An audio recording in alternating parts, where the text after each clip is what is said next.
So I taught a preschool co-op class for our homeschool co-op, learning ASL. And what I did was basically get a book, and then I learned 5 words from that book that were repetitive, like several nouns and maybe a couple verbs. And I would teach the kids the signs and then read the book a couple times, and then we'd learn those signs for the week. And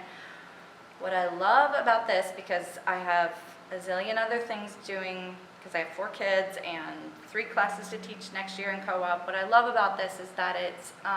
all put together for me, and it takes a lot of my planning out of the picture, so I can just look at what you have already put together, and I can learn from your videos and from the links that you have, and just present it to my class, and hopefully we'll learn in a fun way together.